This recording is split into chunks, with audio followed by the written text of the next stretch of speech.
Hello बच्चों, देखिए ये एक रेखीय समीकरण का सवाल है। इसमें क्या कह रहा है, अच्छा रेखीय समीकरण को हल करने से पहले हमें ये ध्यान रखना होता है कि हम प्रश्न को अच्छे से पढ़ें। रेखीय समीकरण या युगपत समीकरण को हल करने की खासियत ये होती है कि उसको पढ़ने का तरीका सही होना चाहिए। अगर आपका पढ़ने का तरीका सही नहीं है तो आपको समझ नहीं आएगा कि सवाल में क्या कहा जा रहा है।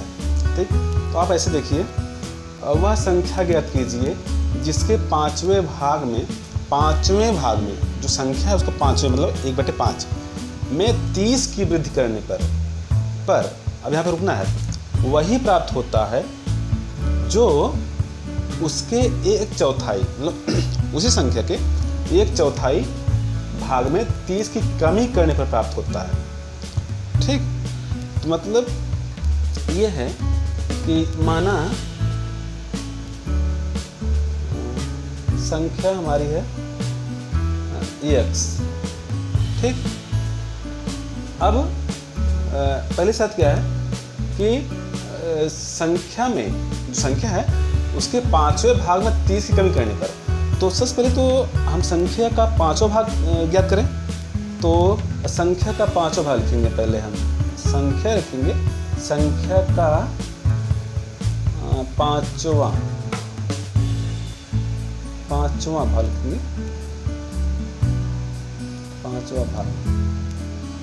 तो संख्या है x का 5वां मतलब कि 1/5 लीजिए, का मतलब गुणा होता है, तो x गुणे 1/5 अर्थात x/5 ये संख्या, ये जो मान प्राप्त हो रहा हमें, ये 1/5 जो मिल रहा है हमको ना, ये बराबर होगी इसी संख्या के चौथाई 5वें भाग में 30 की वृद्धि करने पर। तो 30 की वृद्धि करने पर तो x/5 + 30, ये इसका जो मान है उतना ही मान होगा संख्या जो आपकी है। देखिए, संख्या का चौथाई देखिए पहले आप, तो लिखेंगे x का 1/4, चौथाई मतलब चौथाई 1/4, तो x/4 हो गया। अब इसमें चौथाई में 30 की कमी करने पर ये होगा 30 की कमी करने पर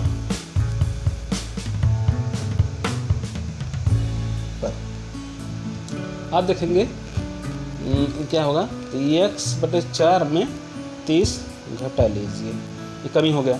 चौथाई में 30 की कमी करने पर जो मिलता है, ये जो मान है, अब ये मान और ये मान दोनों बराबर होंगे इसके।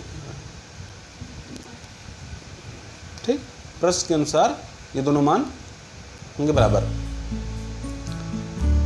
ठीक, अब इन दोनों को हम बराबर करते हैं। ठीक, तो देखिए जो सवाल में कह रहा है कि संख्या के 5वें भाग में 30 की वृद्धि करने पर जो मान होता है, वही मान संख्या के चौथे में 30 की कमी करने पर प्राप्त होता है। तो हम दोनों को एक इक्वेशन पर रख दिए हैं। ठीक, तो अब दोनों को हल करेंगे हम।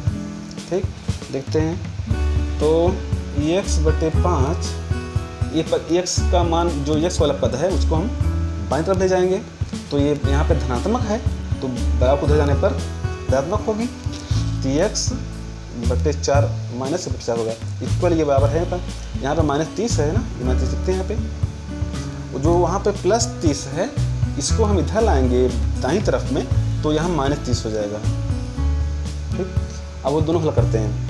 यहाँ पे 4x 4 गुणे x -5x बटे दोनों का 5 × 20। ठीक, बराबर लिखते हैं 30 -60 -60।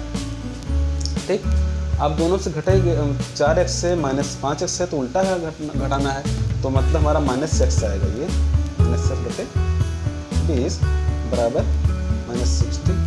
चाहे तो हम -5 कैंसिल कर सकते हैं, इसे प्लस हो जाएगा। अब ये सिक्कर हमारा हो जाएगा कितना 60 × 20, मतलब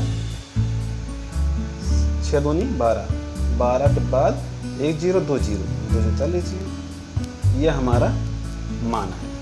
तो हमारा आंसर ये होना चाहिए। तो इसका सत्यापन हम कर लेते हैं एक्सगण में, ठीक। यहाँ देखिएगा आप, सत्यापन करते हैं। सत्यापन तो संख्या हमारे पास है 1200। 1200 का 1/5 पास करते हैं, इसमें 30 करते हैं, ठीक है। 5 दूनी 10, 5 चौक 20, कितना हो गया 270 पर होता है, 240 + 30 270, ठीक। अब इसी 1200 का इतना ही मिलना चाहिए हमें। 1200 के 1/4 में घटाएंगे 30 तो हमें 270 मिलना चाहिए, तो समझो आंसर सही है। 4 × 3 = 12, 300। अब 300 में से घटेगा 30 ना, तुम्हारा हो जाएगा कितना, ठीक तो 270। ये इसका मतलब अभीष्ट अंश जो है वो 1200 ही होगा, सत्यापन बता रहा है, ठीक। देखिए बच्चों, ये एक प्रश्न है कि 3 क्रमागत सम संख्याओं का योग 48 है, इनमें से सबसे बड़ी संख्या क्या है। तो सम संख्याओं का योग ना है यहाँ पे, तो सम संख्या मान लीजिए कोई भी संख्या है, सम संख्या है, तो जो सम संख्या होती है 2 से विभाज्य होती है, ये विशेषता है। दूसरी बात ये है कि इसे क्रमागत सम संख्या है, तो मान लीजिए पहली संख्या आपकी माना पहली संख्या बराबर x है, ठीक। और अगर पहली संख्या x है तो इसके क्रमागत की बात हो रही है, तो इसके जो आगे वाली संख्या है, नेक्स्ट जस्ट अगली वाली संख्या, तो अगली वाली संख्या मतलब होता है जैसे पहली संख्या जो होगी उसके अगली संख्या में 2 का अंतर होता है, मतलब कि पहली वाली संख्या में 2 जोड़ लीजिए तो अगली संख्या आपकी आ जाती है सम संख्या में। तो दूसरी संख्या जो होगी, दूसरी संख्या बराबर x+2, ठीक ना। अब दूसरी आ गई, तो क्रमागत में तीसरी संख्या, तीसरी का मतलब है दूसरी से 2 अधिक, हम लिखेंगे तीसरी संख्या बराबर दूसरी से 2 ज़्यादा। अब दूसरी संख्या लिख लीजिए यहाँ पे, दूसरी आपकी ये है ना, लिखिए दूसरी संख्या बराबर x+2, तो तीसरी संख्या होगी x+2 में इसी में 2 और ऐड कर लीजिए, बढ़ा लीजिए आप 2। इसको आप हल करेंगे क्योंकि यहाँ पे ये पूर्णांक संख्या तो ये तो हल हो जाएंगी, इसलिए s प्लस हम 2 2 4 कर लेते हैं, तीसरी संख्या लिखिए। अब प्रश्न कहता है कि 3 क्रमागत संख्याओं का योग 48 है, मतलब कि हम तीनों को जोड़ेंगे, इसको और इसको जोड़ेंगे ना, ठीक। तो तीनों को जोड़ने पर जो हमारा आंसर मिलेगा वो होगा 48, ठीक। तो देखिए प्रश्नानुसार x पहली संख्या प्लस दूसरी संख्या x+2 है, x+2, तीसरी संख्या x+4 है, x+4। अब जोड़ने पर होगा हमारा आंसर कितना होगा इसका 48 देखते हैं। अब देखिए इस लेफ्ट साइड में तो x है, यहाँ पे x 3x है, 1 2 3, तीनों गुणांक 1 1 है, तो तीनों का 3 गुणांक तो हमारे पास हो जाएगा 3x, और अपूर्णांकों में 4 + 2 बराबर 6, तो 3x + 6 बराबर कितना 48, ठीक। इसके बाद थोड़ा सा एडजस्ट करते हैं तो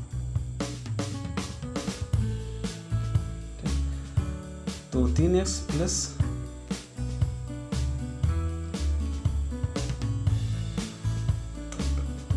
6 बराबर 48।